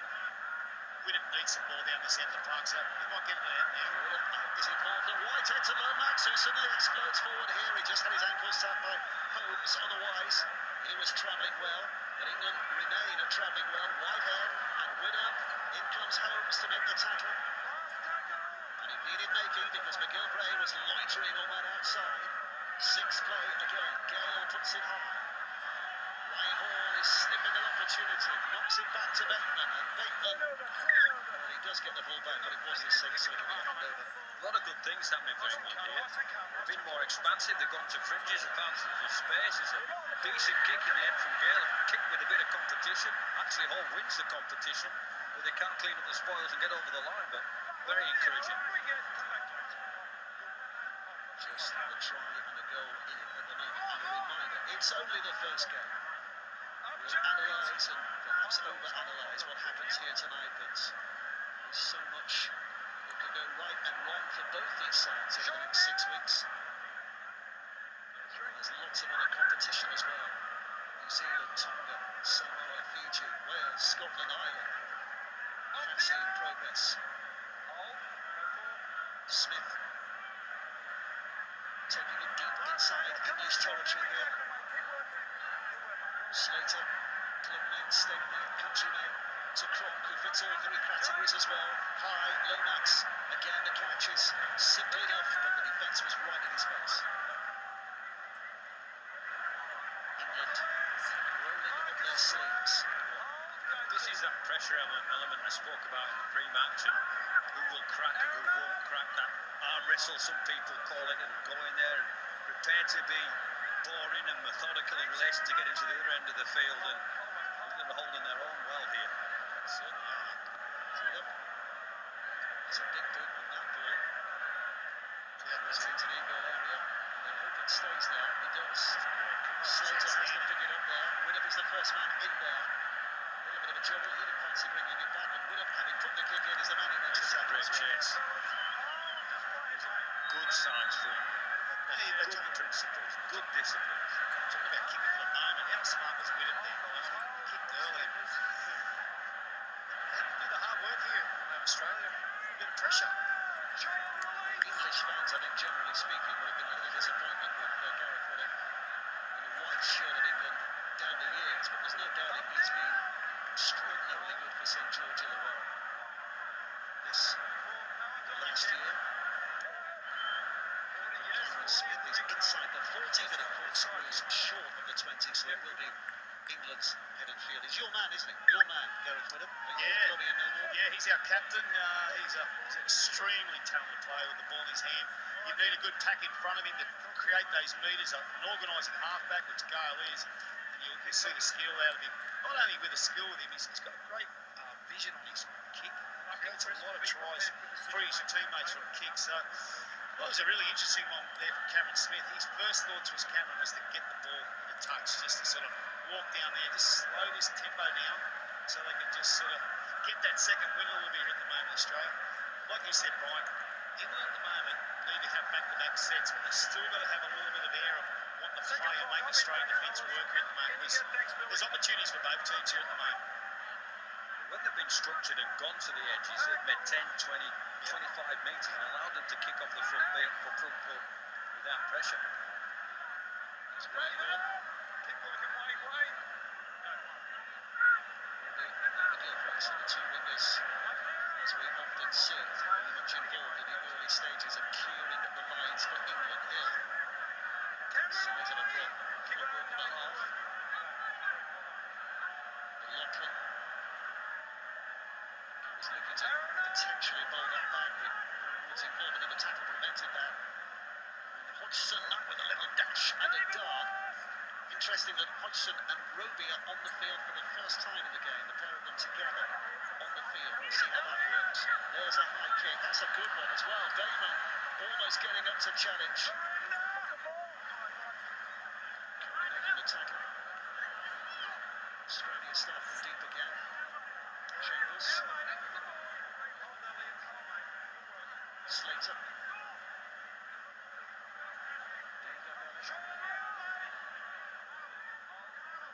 Smith, the master of his try. Here comes Klemmer. Cameron Smith again. Left to Morgan. And in his debut for the Ulster a couple of years ago, Michael Morgan. There's so much talent in depth in Australia. There's a kick that Lomax should deal with again and does. Again, it's a curtain of green and gold that gets up there to greet him. It's just feel like it's a real cat and mouse game at the moment, don't you? It's just like one of those. Is the one that's going to miss a tackle or not miss a tackle, or is he going to be an Australian player? Is he going to be an English player? They'll come up with an error coming out of yardage, and all of a sudden, wow, you're on the front foot. This is Ryan Hall. This is a good carry again by Ryan Hall. Better than that, it's fantastic. Takes England beyond the halfway line. That's a moment. The wingers have been great for England. Hodgson with a short pass. Hill came steaming on. Roby's in a dummy half. Hodgson, the extra pivot here. Widdop's there. Widdop wanted to get it away, but Valentine Holmes blocked his path. So six play again. They're coming blind. They're coming with Hodgson. It's steepled up, chipped up towards Billy Slater. And the intention was just to get in his face there. And they got in his face and round his neck from Callum Watkins. Now it's Valentine Holmes. I like what Coach Bennett's done here now. He's got O'Loughlin on, he's got Hodgson on, he's got Roby on, he's got Widdop on, he's got Gale. So he's not playing conservative here now. He's playing the game. He's playing. Several architects, but are they all working off the same plan? That's the concern. We'll find out in the next few minutes or so. Here comes Smith. Now Klemmer. Woods is there. In his face goes Gale, but Woods brushes him away and keeps it alive to Cronk. And now Chambers on that right-hand side. They've already reached the fifth here, Australia. They're still inside their own half. Cronk, from a tight angle, is forced to kick. Lomax, careful. Trbojevic is up there. Well, McGillett did really well there. I called that for him. Oh, and then he's dropped the ball. He's dropped the ball. He'll claim the man in the rock. Well, you heard the referee. It was a strong tackle. He had the responsibility to get away from that and play the ball. Well, after the good work, it's a real shame what came next.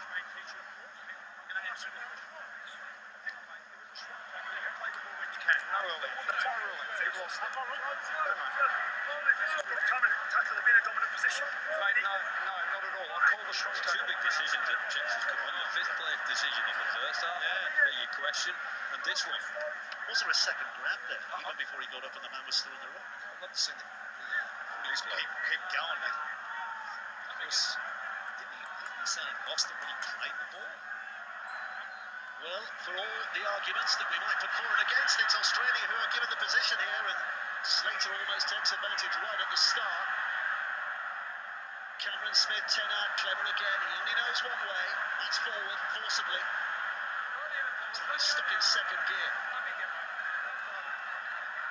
Cameron Smith's got time to look around.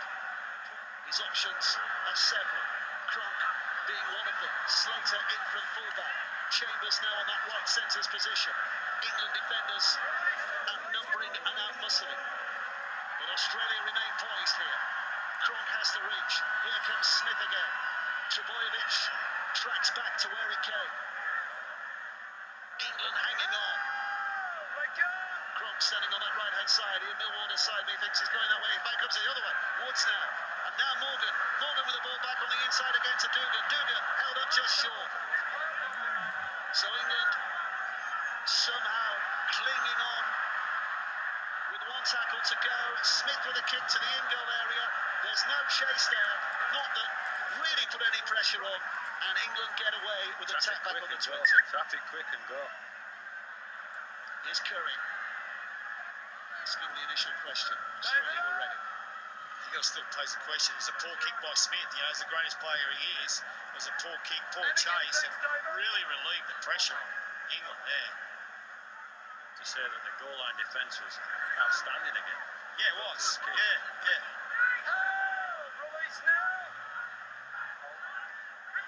Duncan is to his feet. Watson to Lachlan. Whose head snaps back with a challenge from Klemmer. Watson again. With up pass. His elbow. Fantastic juggling effort from Gareth Whittaker. That was an important moment. It's his Hill. That's a good carry. Only offload. A little scruffy, but it's done its job. Lomax picks up. Tries to put the footwork on Cameron Smith. 5 gone again. Last play lose. 30 metres out. Whittaker sticking it high this time. Slater. Great kick. Oh, he's lost it. Billy Slater's lost it. Well, we've seen him make a mistake or two. Only the one or two down his career, and sometimes costly. We hark back to the 2008 World Cup when he gave New Zealand a chance to win it. And is this an early chance for England to get back level again? Just saw the retrieval from Whittaker. You say the clean drops it. How many times do you see that? But the mistake at that end of the field, and England's performance in second half, you have to say, has deserved that effort, has deserved that element of luck, and has deserved this attacking opportunity now. Was there an element of being too clever there from getting a foot in the in-goal area? Yeah, he was more worried about getting his foot in, so he catches on the full, and the rules in rugby league, then it would have been a 20-metre restart. That's what it was in his mind, and all those things going on in his mind. He forgot the first thing was to catch the ball, and obviously his foot slipped. Big opportunity here for England. This is a massive opportunity, and even if you're not going to score here, is that build pressure. Build pressure. That's Gillett. And now Bateman. They could do with a set without any mistakes here. At the very least. Roby's going to go from dummy half and has bounced into the in-goal area, but he's held up. Held up. Referee doesn't need the video ref. He's having a quiet night tonight so far, Ben Thaler, isn't he? Sitting in the box just to our left. So the referee's made the calls. So they go back to him. Nose down, backside up. Slater's underneath the ball for sure. That make one mistake, but he really makes more than one a game. What a season. Whitehead for England, 10 metres out. Mclean has to dance into the dummy half position. Hodgson, here's Hill. Hill stepping off his leg, trying to push himself through the gap there, but it closes quickly. James Roby stands and waits. Back it goes. Gale again. Now out to Lomax. Lomax will try and push his nose through as well. Bateman, 6th tackle. Bateman, what's he doing here? He's trying to go for the line himself. He's kept it alive. Lomax likewise. Curry across to Gale, and now it's with Hodgson who puts the kick to that in-goal area. Morgan's there to wrap it up. Australia get away with one. They start with possession 2 yards out. Well, they had a crack. Australia held. Importantly, keep them at this end of the field. This end of the field. Now what's Billy Slater doing? He's rolled off the mark and then played the ball. Well, if Jermaine McGilvraith's getting pinged for something at one end, you would have thought it might have been a case for a penalty against Australia there. Here's Clemmer. Just play the ball, David. First name terms, the referee with the Aussie players. Here comes Aaron Woods. First name terms with the England players as well, to be fair. Here comes Cronk. He's looking for touch here. Just looking for touch. It's an efficient kick. It will give England possession back again, but an awful long way to go inside their own. know you mentioned down here that they had a crack in that set, but gee, Hodgson doesn't kick. They had numbers on the outside. I'd like to see them put the ball through their hands. And they had numbers. They had plenty of bodies in motion. I just think it was the wrong block in the wrong place. Yeah.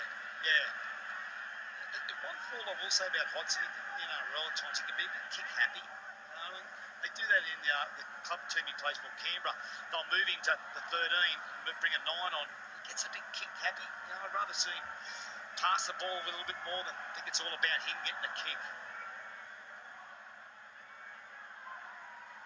Tempo's really gone out of Australia, but tempo's gone massive out.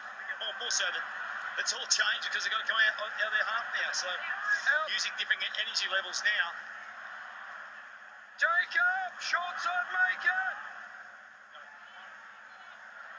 Gilbreth, second winger involved in this set with the first 2 tackles gone. This is a Lachlan. England pushing forward, 3 players has taken them towards the 40-metre mark. Hodgson again and puts it back to Widdop, and Widdop with a snap moment and a handle in. There was a covering effort from Graham as well. There's James Graham, the English Graham on the field. 6 again, they've raced through this set here. England in terms of tackles gone. So Gale sends it skyward. Curry's up there with a bit of a half-hearted challenge from him.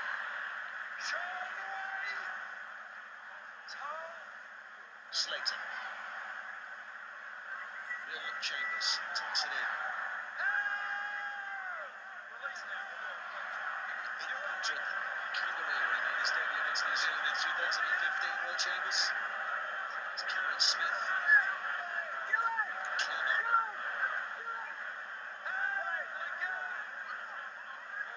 Smith. Cronk. And again, numbers here. The short pass was to Wade Graham.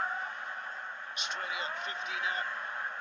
5 tackles gone. Smith goes left. And Morgan kick here. And Lomax is across. And the referee is going for the video. We are going to see the video referee here. Now, does he think there's a try scored, or is he looking for the restart? He's looking for the restart.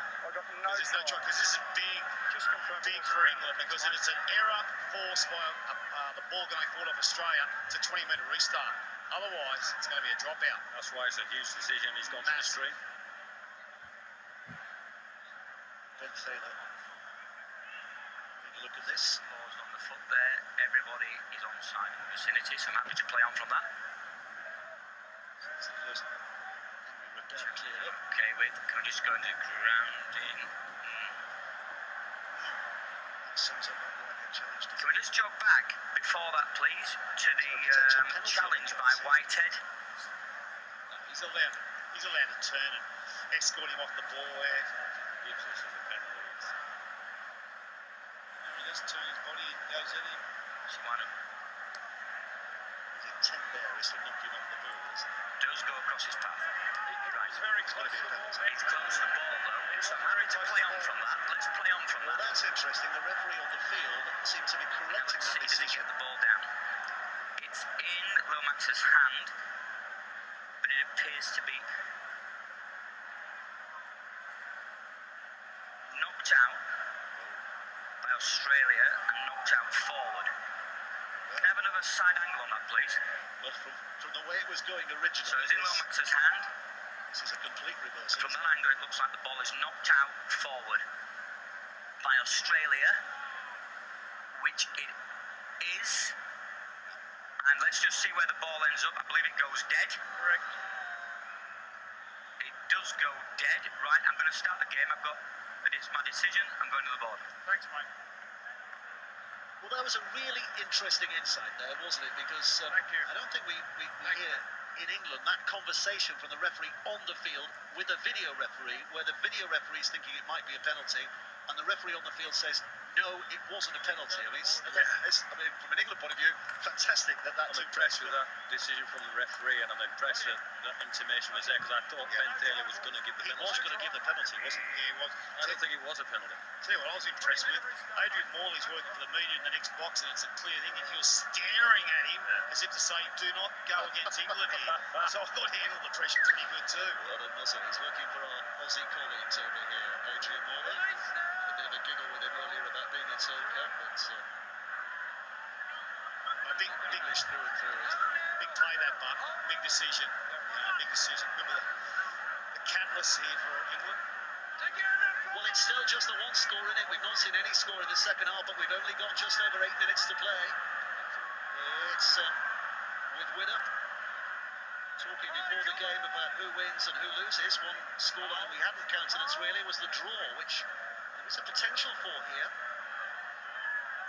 O'Loughlin pushing forward. That will concentrate minds if England can score and keep the goal and get the draw. Concentrate minds going forward because it'll come down to points difference, won't it? Hodgson, here's Gale. Gale's kick. Slater should have this, and he does. So Curry's there, and more arrive to force the drop out of it. Pressure. That's the style of play. That's what you've got to do against a good team. Find the character, find the kick. Luke Gale there. Let them kick out from their own goal sticks. Goal posts. A bit bigger than sticks, aren't they? I'll tell you what the difference too has been is the ability of Bravey to run direct dummy half. You know, I think Robbie's changed the direction of this team. Since he's in. Well, he's put the big Australian forwards under a lot of pressure with the way he's been direct at them, so they haven't had much time to get off their line. He's coming at them. There's a bit of space around there. Even that one where you said Graham caught that really well. Graham would have been a bit tighter, and there's some big space just to the side of Raven. So Smith with a kick. Gale with a catch. Graham with a muscular return.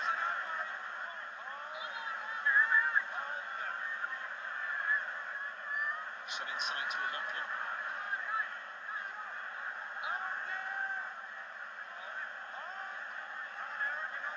There's Graham. Well, look at this throw position here. England 12 away. They've still got tackles in the bag. Roby with a dummy, and now it comes to Widdop back to Lomax, who tries and does step away from the defender. There are more coming though in Lomax. Eventually, his ambitions suffocated. O'Loughlin. Widdop. Hodgson to Gale. They go wide. Here's Bateman. Here's Hall. Ryan Hall at the corner. No, the flag from the touch judge says the ball was lost. And it's Australia getting back with a tap on the 20. We've been compounded by a 20-metre restart here. Backing every day of the week there. He gets low. I was going to say, gets low. And That was the corner he scored the phantom try, wasn't it, the last time England played here? And the video referee didn't give it. Well, England have been the better team in this second half. So Wayne Bennett watching on is going to be encouraged, he's saying. He was saying tonight was one of our performance. It wasn't necessarily about outcome. Here's Cronk. Morgan. Josh Dugan. He's passed. Here's Klemmer. 35. Away from where he wants to be. It's Cronk. Now Wade Gray. Penalty for Australia. A reef by England. They go for goal here. They go for goal and try and win the game in this one. I'll definitely go for the goal. You know, they're very tired looking, both teams. This breaks the deadlock. Gives them a chance to suck them in, get some air, but also if he misses it, they get the ball back from a dropout. What do you think of Brian from that? Where's the penalty? So we'll have a look. You know, the referee James Gray was complaining about it. It was being James, I'll tell you when replayed the big screen. Big screen behind him, and the referee was saying, have a look, the big screen behind him. Right, so it's only the third penalty in the game. 5 minutes to go, so two contentious one for England.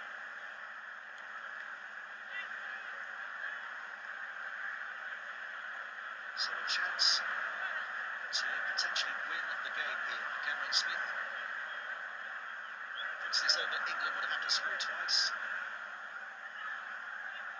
Second half so far has yielded no points. It's going to be the first of them. He's kicked 1 from 2 so far tonight, Cameron Smith.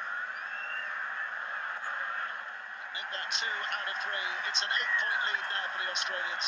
12 points to 4. It's going to take something rather special for England to rescue anything points-wise from this game. But just picking up that Wayne Bennett outlook, how does he look on this England performance? Well, you can see the monitors in that half-time down there. It's the most animated and vocal I've ever seen Wayne. So what he was doing, he was challenging the England team for performance in the second half. And he's got that. So he'll be in a real good spirits at the moment because he knows there's improvement, a little bit more cohesion. He'd see some upside in his team, definitely. So here's Mcguire for Australia running in half. 3.5 minutes to go. 12-4. Australia lead. Gagai. Cameron Smith, winger Valentine Holmes, who adds a little bit of a zip to the situation. Smith, Woods. He's dropped it backwards, stabbed on by Slater. Lomax picks it up. Referee says it was a knock-on. Head and feet for England. Is there time here? 3 minutes to go. Well, we're going to have to score this set. That's all I'll say, but we're going to have time out, but you've got to stay reinforce what Ian's been saying in relation to the performance in this second half. There's plenty to take away here for sure. I think what he'd be really happy about is one is their goal line defence under a lot of pressure in this game, which has been really good. The second thing is his forwards have been what we expected. They've been able to compete but make good meters up the middle. So a bit of cohesion with the ball, especially around the halves and the fullback. Because Lomax has had a couple of opportunities. He's sort of rushed it, come up with a couple of errors. Get that right, turn into points. Whitehead. Gets up, plays the ball. Lachlan, Gale, Curry. Great introduction for him to this World Cup. Getting up to speed. James Graham again now. Big body, swaying and surging one way to the other. And then sacks to the ground in a tackle. And Roby collects again. Aaron Woods has his number. Here comes the 6th. Hodgson slings it back to Widdop, who gets away from a couple of defenders. He's going wide. Curry. Widdop with a kick. It'll bounce here, but it bounces into the hands of Josh Dugan, who's away here. And this will be a dagger in the heart of England. Josh Dugan doesn't need to pass.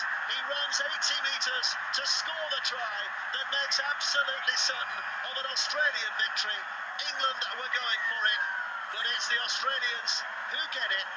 16 points to 4. And that is going to be an opening night victory to this World Cup for the Green and Golds. I'm not sure they deserve this, but they're trying to catch the game. And when you do things like that, if you don't attack those type of kicks, you leave it open to do what Josh Dugan just does here. He gets the bounce. Callum Watkins doesn't get the bounce, and he's gone. He's going to be caught from there. Against the run of play, you have to say England chasing the game. And having got this passion and attitude by this player, Graham. Look at him, front row, a turn, chases. Means something to him, doesn't it? I think the character's intact. You can see that exemplified there by James Graham. Well, he's always had that, hasn't he? I remember a game at Knowsley Road, I think you were coaching. You were winning very, very significant scoreline, and the opposition got a breakaway try, and James Graham chased them all the way back, and was absolutely furious he hadn't got there, even though he still won about 48 points to 4 or something. It's one of the great things he brings. You talk about enthusiasm, he brings a real passion. You can see him at times talking to the referee, talking to his players, let's go. And just felt there was a real big in the second half of air of, wow, we're going all right here. England don't take a lot out of that. But just things like, you're right, Brian, you want the winger in centre there to attack the ball. Don't wait for the bounce. Make the bounce happen. And so, look, there's plenty of positive. I thought the negative for Australia in this game has been Michael Morgan's had an unbelievable year at 6 for the North Queensland Cowboys, under a fair bit of pressure with James Maloney there, also in the squad, and Cameron Munster from the Storm. And I thought he's been really quiet tonight, which has probably took a little bit away from Australia's attack. So plenty to learn out of this game for both teams. Well, Cameron Smith will take his time here. The clock is stopped on 27 seconds. I don't think we're going to get a restart. And Cameron Smith knows that in all likelihood this will be his last kick. In all likelihood his last game in a green and gold shirt on this ground. And here he comes left-footed, and And he's just put it in, The fireworks go up in celebration of that, and it's 18 points to 4 now. Australia on the balance of the game, a fair scoreline, or would England have deserved a little more than what they got? They probably think they deserve the win, but I think England have been the better team in the second half, exemplified by where they've been playing the game. We've seen a number of opportunities for Johnny Lomax and for other players in the team. Well, the Herta sounds, and the last thudding hit of the night is provided by John Bateman, and that might be a memory they take throughout the tournament. But that's the first night opener of this World Cup 2017. Disappointment for England, but of course no way does it end here. These two might yet be involved in a final in Brisbane on December the 2nd, but it is Australia who take the spoils tonight. They have beaten the English by 18 points to 4. And that is Australia's 12th straight win over England.